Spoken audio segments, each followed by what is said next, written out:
Hi, everybody. It's Mary Rowe from the Canadian Urban Institute. Really pleased to be welcoming you to another one of our community mobilization sessions. Do you like that? We're dubbing these community mobilizing sessions to engage people across the country who are concerned about their places and the quality of their shared spaces and places, and the extent to which in this particular session, digital solutions can strengthen our capacity to be able to move and get around and collaborate with one another and create those kinds of dynamic spaces and places that we know are so essential to vibrant civic spaces and what have been proven to be so important during COVID. We appreciate the leadership of Community Foundations of Canada, who are the leads in this project funded by Infrastructure and Communities Canada. And CUI is happy to be partnering with many, many different groups across the country to deliver these mobilization sessions and to encourage folks across communities to engage with this program and start to imagine who they could work with that maybe they're not used to working with before. What are the kinds of interventions that could be really effective, hopefully serving communities that don't always get access to these kinds of amenities and services and programs. And so that's why equity is at the center of everything we're doing here. And we're very appreciative of so many of you tuning in on these sessions day after day. And I think we're basically building a movement here, folks, which is terrific. A couple of things, remembering that this is Zoom, of course you know it's Zoom, which means that you can see and hear us, but we can't see or hear you. Use that chat box, go crazy. It's usually fabulous if you check in, tell us where you're coming in from.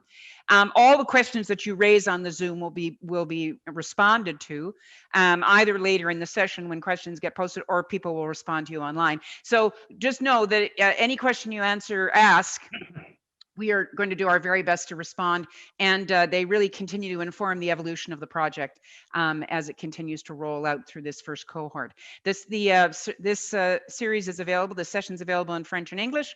Go to the bottom of your screen, toggle on the right thing, and you can get the language in which you would like to hear. So just, you'll see the little globe at the bottom, and you can indicate dans français, en anglais, and you can switch back and forth. If you're bilingual, wonderful, you won't need to. But we hope that you'll take advantage of being able to hear in both languages. I happen today to be in Toronto. The CUI is a national organization, but I happen to be in Toronto today, which is the traditional territory of many nations, including the Mississaugas of the Credit, the Anishinaabe, the Chippewa, the Haudenosaunee, and the Wendat peoples, now home to many diverse First Nation, Métis, and Inuit across Turtle Island. And as many of you know, we have a couple of treaties here, Treaty 13, which was signed with the Mississaugas of the Credit, and the Williams Treaty, signed with multiple Anishinaabe nations.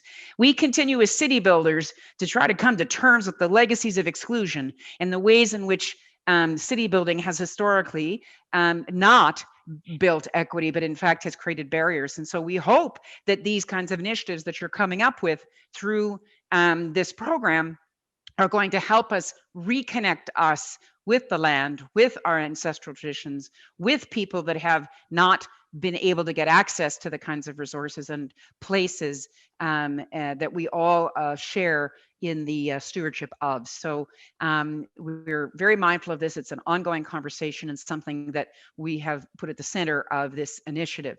As you know, the Healthy Communities Initiative is providing grants between $5,000 and $250,000, all about small scale infrastructure, new kinds of ways of defining infrastructure. And we're so pleased to have Mars partnering with us on this, and Jerry, who's going to help us understand how technology can enable and in fact informs infrastructure in a whole different way. And that the other sessions we've had with the other partners have reminded us that infrastructure looks quite different. It's not always big bridges and big roads. It can actually be small interventions, parks and little roadway improvements and all the different kinds of things. And Jerry's going to talk about the potential of digital solutions to really strengthen our attachment to place. Bit counterintuitive, but he's going to talk to us about how the digital actually manifests in the physical. And we're looking forward to all the ideas that you're going to come forward with, those of you on this session, and what you're hopefully going to propose under this program. And we wish you best of luck. So over to you, Jerry. Really looking forward to hearing about the potential digital connectivity and public Wi-Fi and all the kinds of things, and all the things that we haven't even thought of yet that I know people will come up with. So as I said, delighted to have you all with us, and over to you, Jerry, and thanks very much. Thank you, Mary. Delighted to be here today. My name is Jerry Ko. I'm with Mars Escarvi District, and it's my great honor here to talk to you about digital solutions that can help our communities through COVID-19. Just give me one moment while I figure out the sharing. Yep, I think I've got it up. The panel team, please let me know if the screen is not showing up correctly. Thank you. So I'm here to talk to you today about digital solutions. And as Mary has just said, digital solutions are probably one of our more interesting, it's probably one of the more interesting category in that it can help people in quite a number of different ways, including, most importantly, helping to build safer public spaces, potentially helping to build better mobility transportation options, but most importantly, helping to support people through this COVID-19 period in all sorts of different ways that would otherwise have been quite challenging, given that we can't really be close to one another. Now, there is digital solutions about helping people through the right now, but obviously there are also digital solutions helping people for while we build forward a lot better as well. And so there is really quite a number of different categories, different ways that we can think about digital solutions. So today, what I want to do is just talk through with you what are some interesting important aspects of digital solutions because of its nature, because of this particular pandemic and what we need to do to stay safe and help one another. What are some particular useful things to think about? And then I want to give you a bunch of examples as inspirations, hopefully. But as Mary said, I'm much more looking forward to all the amazing ideas that you'll be putting forward. How do I? Okay, there you go. Great. So first and foremost, what I always like to do when we talk about digital solutions is the fact that we have to remember that digital solutions are more than just a couple of apps. They're more than just data. They're just more than just a computer, because at the end of the day, for these solutions to make sense, for them to be truly useful, they have to be impacting people in a positive, useful way in real life that is having a positive impact on them. And so we like to think about these digital solutions as mission-oriented digital solutions, solutions that serve a very specific, that serves very well thought out specific purposes, that is actually helping people in this case who are most impacted by COVID-19 to support people during this period, how digital solutions might actually be able to help them. And of course, if the purpose is about helping people, then the next most important question or thinking would be who you're helping. Is this actually something, is this digital solution actually going to be helpful for them? Is this digital solution actually going to have a positive impact on their lives? Are the people, is it something that you yourself can deliver on, or is it something better delivered with other partners? And to do that, as some of our earlier sessions would have pointed out to you, it's really ideal if you take a quick look at the equity guidance tool that's been provided on the CFC program website itself, to have a look to help you think through what you need to do in order for you to address the needs of the people you're most trying to help, but also think about who you need to partner up with. As you think about your solutions as well, today we're almost a year into COVID-19. There are actually a number of really good, interesting digital solutions out there already. And we really urge you to think about partnering up with people who've already rolled their solutions to look at how you could take those solutions and bring it into your community or to adapt it for a particular community so it can get off the ground running very, very quickly. And again, also thinking about how you want to spread the impact, how you want to scale the impact. So not just think about how you could deliver on these digital solutions, but more importantly, who are the partners who can help you deliver these solutions in a way that would be most appropriate, relevant, in the speediest way to get the best positive impact possible or with the people that you're trying to help. And of course, finally, with these solutions, you've got to be thinking about how you need to organize yourself in order to activate the solution itself. And this is the bit, when it comes to digital solution, you really do have a couple of important things to think about. And for me, first and foremost, related to the people aspect of things, is the fact that digital solutions are both a boon, but also can sometimes cause more inequity, because we all know about the digital divide. There are digital solutions are not necessarily accessible to everyone. So if you're going to roll out a digital solution, not only do you want to think about the people that you're supporting and helping, it will really be really great as well for you to think about who might be consequentially excluded from your solution. Are there ways around your digital solutions that would allow those people to participate, right? So the obvious one that comes to mind are people who don't have digital devices, who don't have easy access to the internet, to using a computer. How might you be able to help those people? And so this is often where working with partners would be really helpful, that for you yourself alone, it might be very challenging to overcome the digital divide, but there might be partners who can work with you to bridge over those gaps. Now, other than the digital divide, of course, then there are also various different digital related regulations. So most of you are going to be nonprofits, and of course, the data privacy regulations, most of it does not apply to nonprofits when it is not about commercial activity. However, it would still be very important for you to make sure that whatever you're doing still that you would still be compliant for any kind of privacy regulations that are most applicable to you. And of course, then finally, the various different local bylaws that you need to be thinking about. If you are if your app is enabling a in-person in real life activity, that in real life activity needs to be compliant with local regulations and bylaws. And then, of course, finally, going back to the data collection itself, whatever data that you're collecting, whatever minimal data that you're collecting, if it can help others, going back to the partners again, if it can help others, then do think about how you could work with other partners to pull together your data so that you can even do more things together. So with that, I am going to move on to the next slide. Oh, great. Fantastic. So over the next couple of slides, I just want to give you some examples of how digital can help. Hopefully, these could be starting points for you to think about. So I'll start off with digital help. So surely throughout this whole period, you've heard of many different communities, people who are in need of additional help. On a regular day without COVID-19, life is challenging enough for them.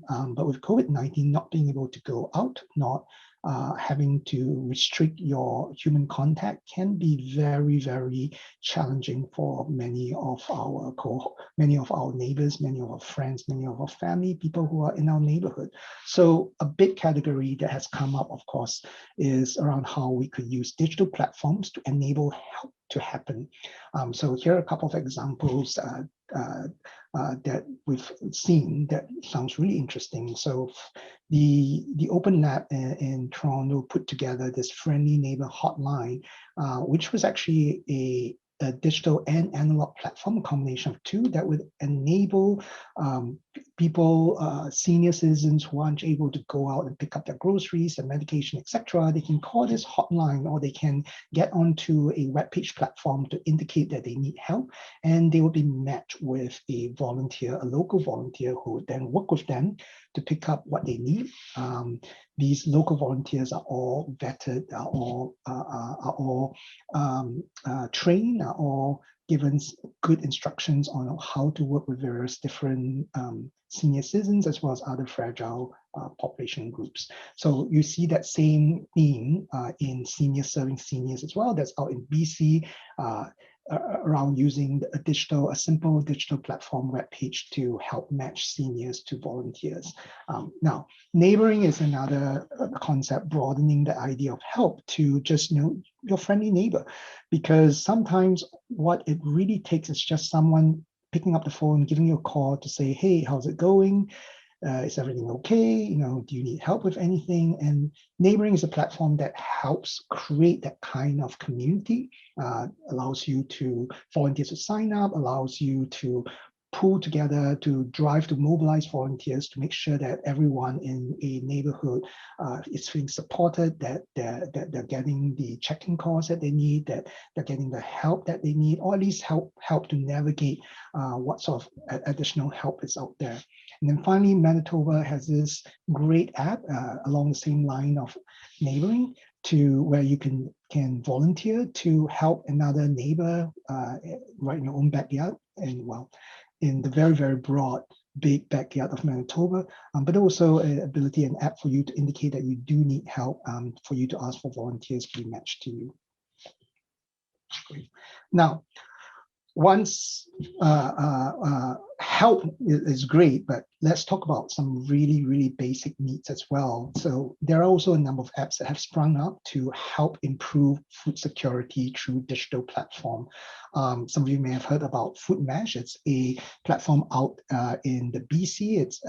And it's a end-to-end platform that is meant to help bring together food as well as agricultural, other food products, etc., so that we could optimize the flow of food, so that we can actually ensure that the food banks and people who need food, the entire supply chain gets highly optimized. There's no waste, that you can then get the most amount of food to the people who need them the most, instead of the food going to waste. So that's probably one of the most sophisticated version of food diversion and improving food security. On the flip side, you also have efforts like Share the Goods, where this is more of a local effort to, again, in the same spirit of things, to try and divert food waste, to divert food from wastage and spoilage to local food banks that need them the most. And all these are being enabled by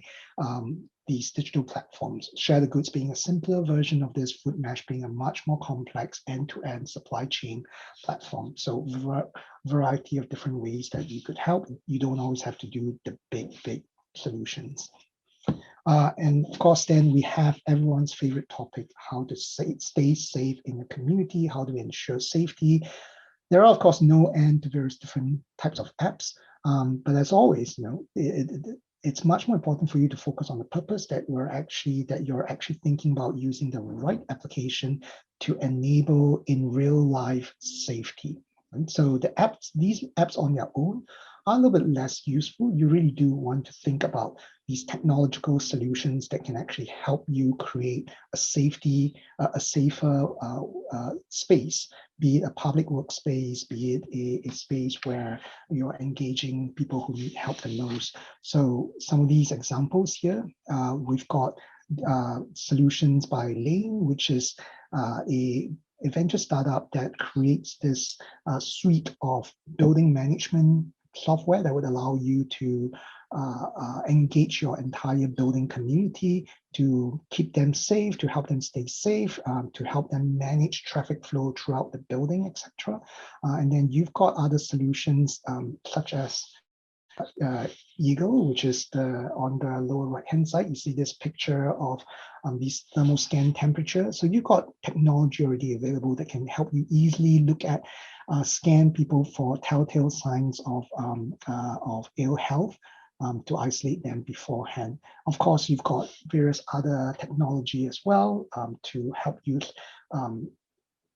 manage traffic flow. So Miro, for example, uses a variety of different sensors to help you optimize traffic flow through a public arena or through a public space, to make sure that there's always safe distance between people, and to alert you if people are overcrowding.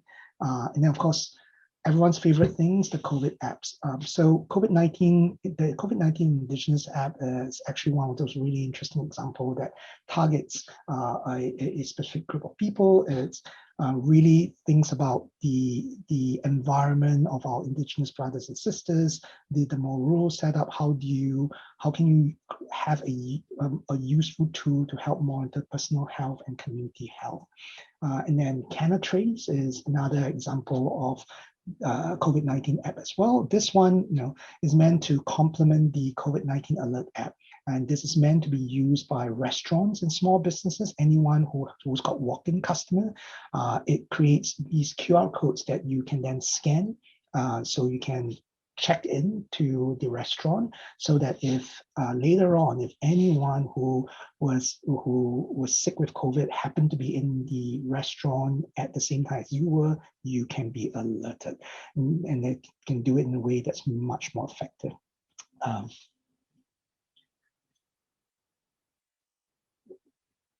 Oops. Oh, sorry about that. There you go. Great. So next example, community engagement. More than ever during COVID-19, we need to stay in touch. We need to be talking to one another. We need to be supporting one another. And obviously COVID-19 is making it a lot more difficult to engage with one another in real life. And as you've seen, Zoom, Microsoft Teams, all these solutions have gotten much uptake.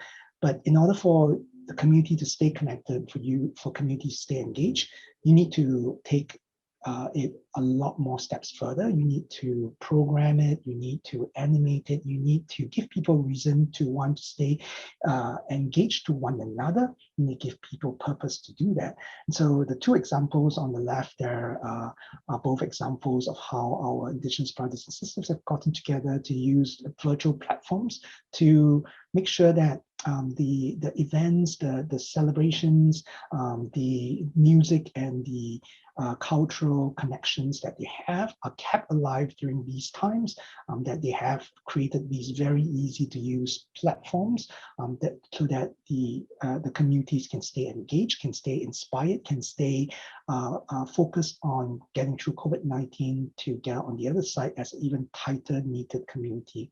On the right, you see an interesting community engagement tool developed by the Red Cross Canada to help communities stay informed, to help communities stay engaged in fighting COVID-19, a series of digital assets that any community could take and utilize and engage with their own community members to make sure that people know what to do.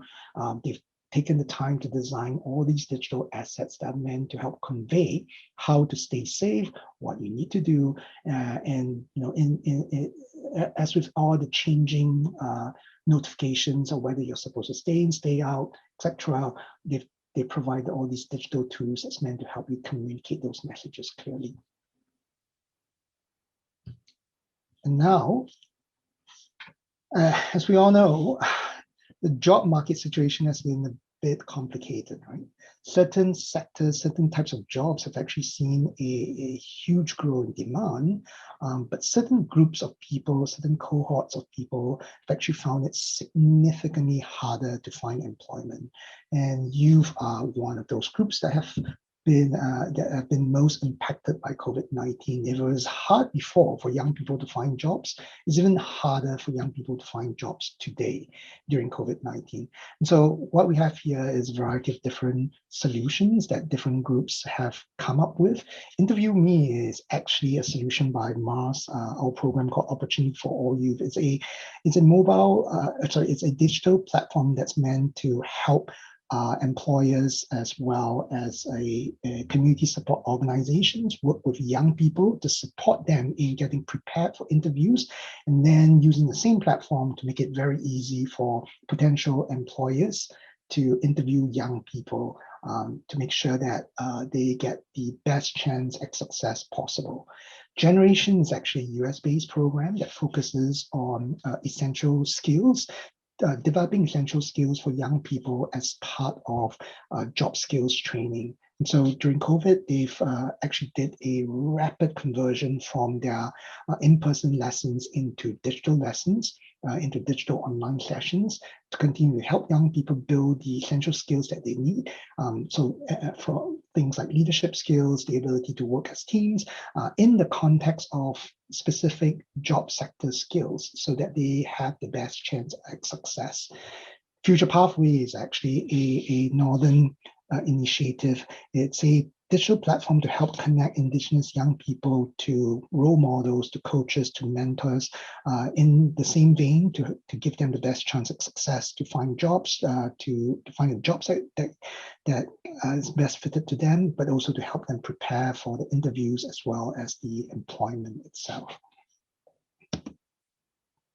Now, let's talk about businesses. As you would all know, our main street businesses, the small businesses on our streets are the ones who have been most impacted. And across the country, there's been multiple different efforts to try and help. And here's a variety of different focuses. So Digital Main Street is probably one of the most well-known efforts out there. It started as a Toronto program. It's now a federal program, and it is a suite of tools offered to small businesses to help them very rapidly go online, to shift their business from in-person to online, providing them with a variety of different tools as well as support needed to help them digitize, to go into e-commerce very quickly. And then you've got Reddish. So we've all heard about how Uber, Lyft, etc., all these delivery services are really eating into the profit margins of our small businesses who are already suffering. Reddish is a radically different take on things. It's a co-op model that is meant to then significantly decrease the overhead costs, the commissions that delivery service takes, so that they can maximize the revenue of small restaurants and other food services. You've got Shop Queen Poo taking a much more simpler approach.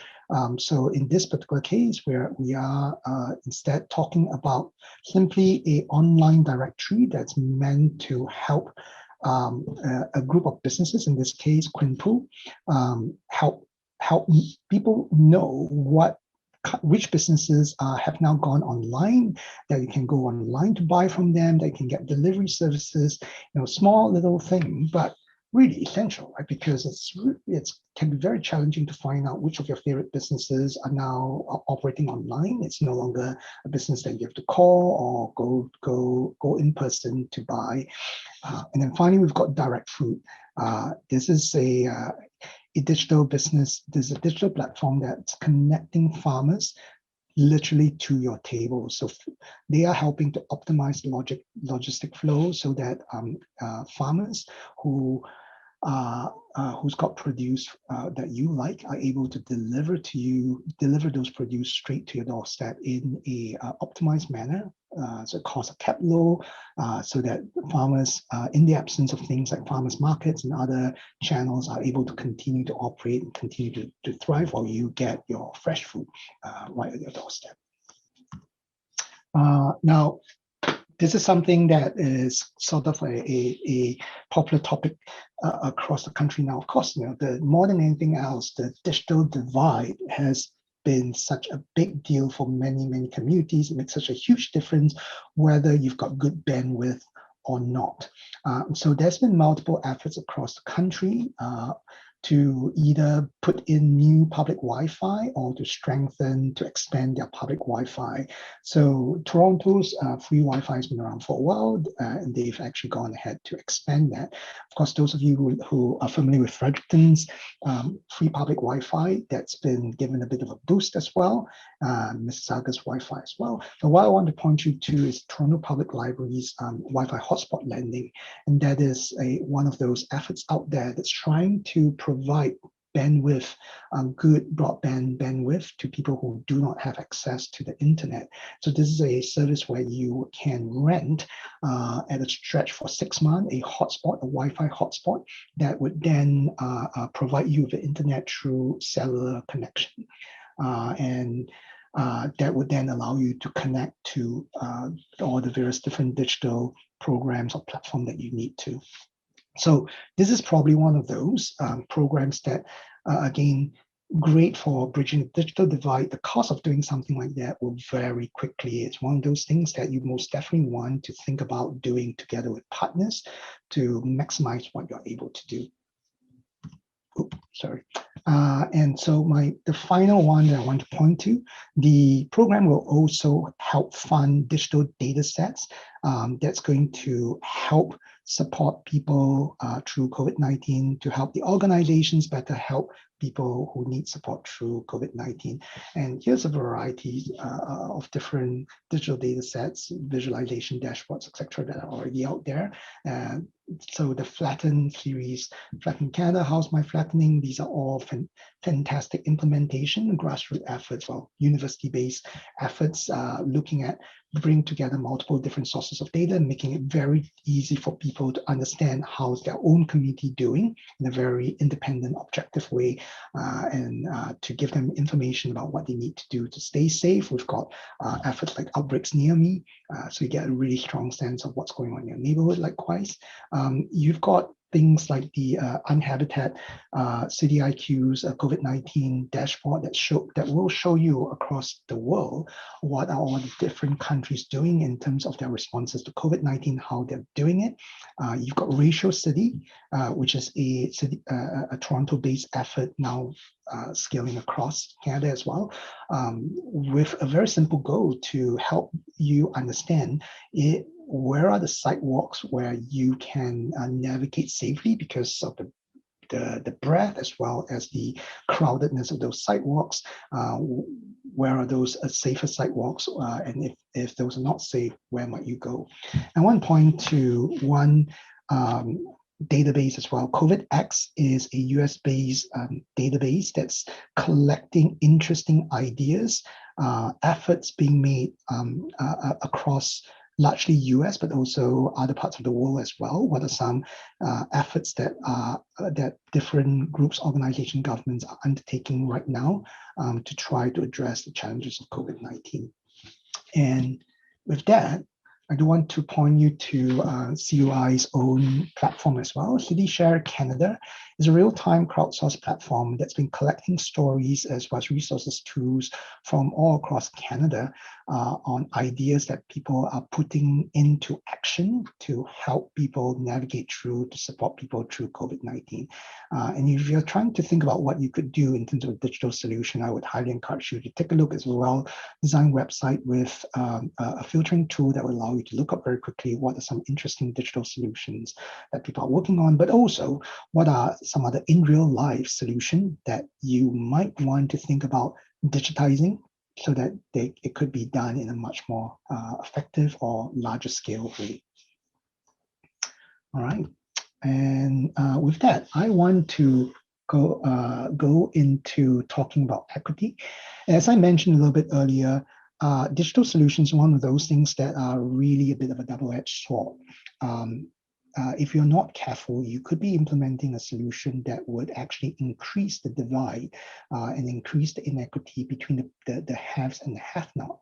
So it'd be really important for you to really think about who you're trying to help, how to make sure that the people who you're trying to help are actually going to benefit from this solution.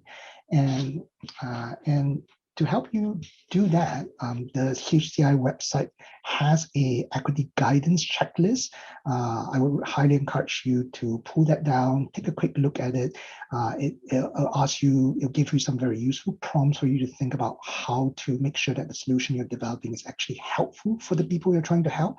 Not just that, but also for you to think about the people that you ought to be partnering with, how you could be a good positive partner for other groups as well, how to act as a equity seeking partner, how do you be a good partner to help the communities get through this. So highly encourage you to take a look at this equity guidance checklist to help you as you think through the digital solutions.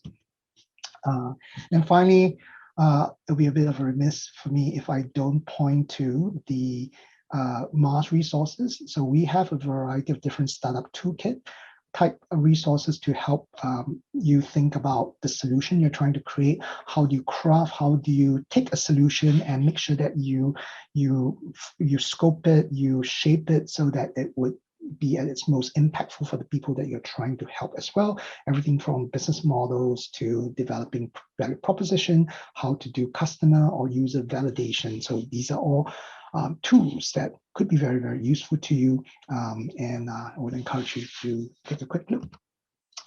So other than the specific product solution intervention design type of work. In the list here, there are also resources, tools, additional resources, tools, tactics that different organizations and communities could be utilizing.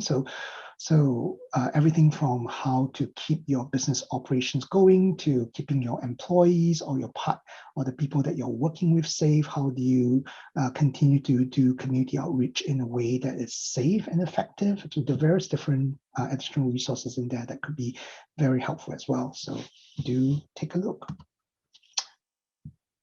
And with that, I have come to the end of my portion. So this final section here are some ideas that you'll be able to find in the Healthy Community Initiative applicant guide as well. So some other additional ideas that can help, that will hopefully help inspire you to think about the kind of digital solutions that you could be bringing to your community, to the community that you want to support to help as well. So do take a quick look. These are some of the potentially interesting ideas. And with that, I'd like to hand it over to RuPaul for questions and answer.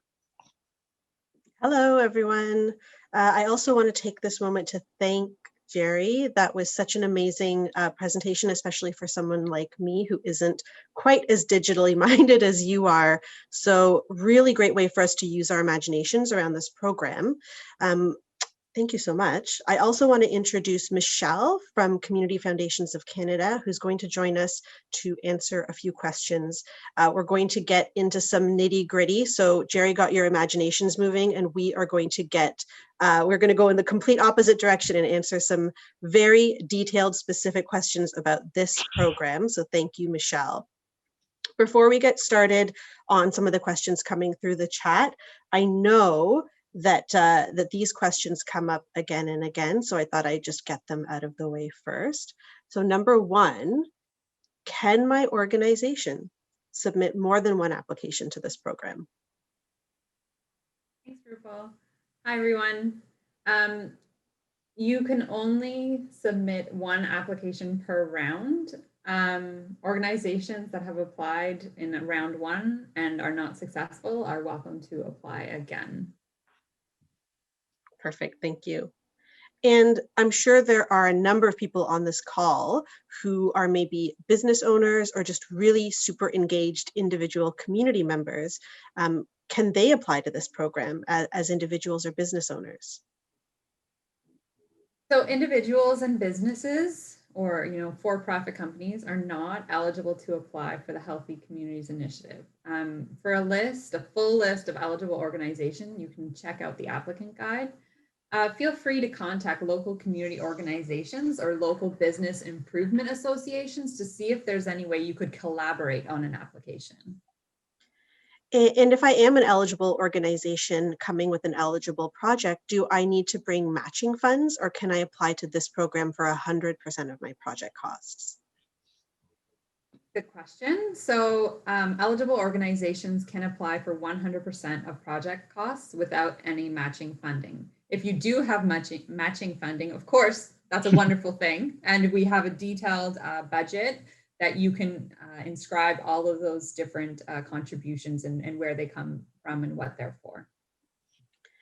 And I know this question has come up before. Sometimes with programs like these, you are expected to pay the money back in the future. Is that the case with this program?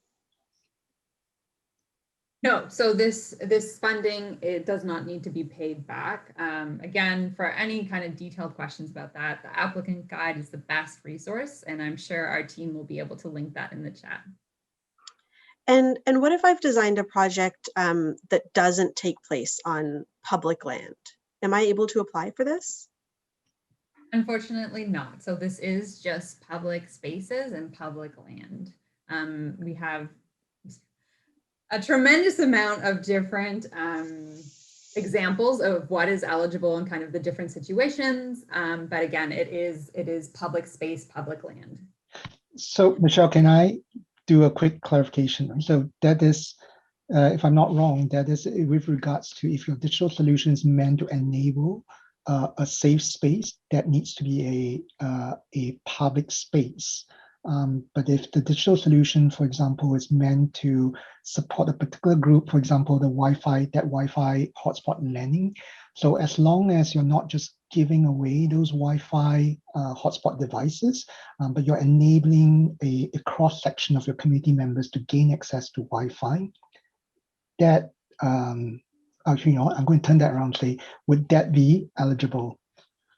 Yeah, so it's a great question. And I think that that's probably what a lot of folks are on the line for, is to figure out how this fits into the public spaces narrative. And I think if I understood the example correctly, that would actually not be eligible. So I think that would be eligible is if you're looking for digital solutions or creating those hot spots for the kind of wider public, or you're creating an app that's going to help solve an issue that's been caused by COVID-19. Again, the application guide has tons of specific examples, but if there's any other questions around that, we can spend a bit more time on that, because I think it's really important.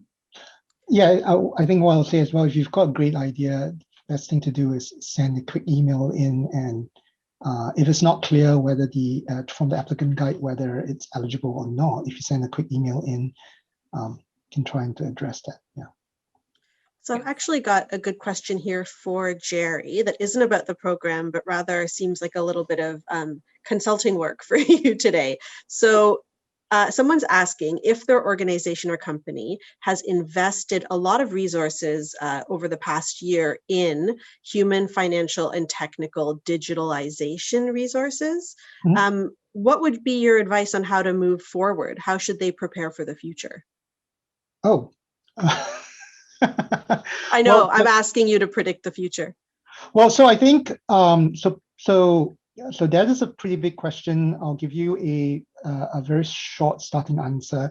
I think you want to be thinking about a variety of different possibilities coming down the road. You want to be thinking about the different stages that we would be going through as well. If you've been investing in your organization becoming more flexible in terms of both your workforce, the way your company works, as well as the market that you're targeting, then you're already on to a very, very good pathway. So the key now is to pay close attention to what's happening, and to make sure that you're as flexible as possible, that your business models, your business strategy is as flexible as possible, but to also give your employees a lot of support to be able to pivot business, to help support pivots in your business quickly. I'm not sure whether I'm answering the question well, but if you've want to discuss more, you can always email me.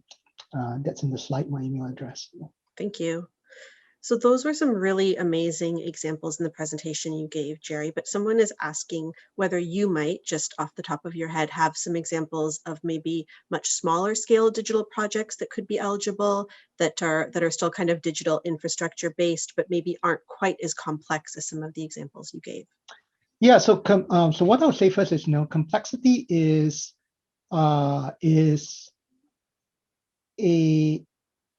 it's often a function of whether you're tackling there's the scale and scope of what you're trying to do along with your capability. So what I can tell you is, with the exception of a small handful of projects in there, a lot of these were actually started by a very small group of people with very limited budget. So for example, that Healthy Neighborhood Hotline, they got that up over a weekend. The first platform, they got it up over a weekend. It's completely volunteer run and did not have any additional funding. So several of our other projects are like that in that nature. So a big part of it is you've got to have you've got to have the right capability to do it. So going back to my suggestion earlier, right, that for digital solution, I think more so for digital solution than other soft solution, if you're really going to be doing something purpose-driven to help people who are impacted by COVID-19, you really want to think about partners. You really want to, it's going to be very tempting to just create a platform. If you've got enough programming skills, you can just do that. But I guarantee you your impact will be 10 times bigger if you find the right partner to work with. So either you are a in real life person kind of programming that wants digitization to amplify what it can do, or you're a digital wizard who wants to put your digital wizardry to the greatest impact possible, finding a partner will help you do that a lot better. Perfect. Thank you. Yeah. Back to you, Michelle. Couple more questions about eligibility. So let's say I'm an eligible organization and I want to apply to this program to make our staff offices more COVID compliant. Can I apply to do that? Unfortunately not. It has to be public space. It has to be an infrastructure project for the public. So, you know, private offices, kind of existing programming, not eligible. So, like Michelle, so this is one of those interesting subtlety, right? So if you're programming, if you're trying to help make, for example, a community space, so you're a organization that's running or animating a community, an open community space, then a digital solution to help make that space safer would be eligible, if I'm not wrong, correct? As long So as if it's a public area, it's not your private back office area, it's an open public area. Your target is the public, or at least specific cohorts of the public. You don't have to be a member to come into this particular space. Your mission is to help support this group of people, and this group of people, they can walk in without a membership, so-called membership, etc. Then that could be eligible. Yeah, so a digital solution to serve the public dealing with the COVID issue. Absolutely, yeah. Yeah. So this connects to a recent question that seems to have come through the chat about, it seems like the emphasis is on public spaces, and they wanted to kind of talk about how the grocery delivery example is eligible, but I think you've just answered it, because it's something that would be accessible to people in the community as opposed to just a private group. Yes. So there is a little bit of difference. So there's a little bit of difference for the digital solution stream of work. It's about making it available to all of your community. So the physical space, right? If it's about physical space, if it's about mobility, it needs to be public in nature. For the digital solution, it's about who you're supporting. So in other words, if you're creating a digital solution that would only benefit people in your organization, then it will likely not be eligible. But the grocery delivery service works because it is helping seniors as well as people with physical mobility challenges, etc., those who are very much impacted by COVID-19, and helping them get through it. And a couple more questions for you, Michelle, about eligibility, and also just about where people can access this amazing information. It's a lot of information. So where can people see, this session again? How can they send it to a friend? How can they see all the past sessions we did last week if they missed them? Sorry, just got to find the mute button there. So yes, the session they are recorded. As you can see, the past sessions have been recorded.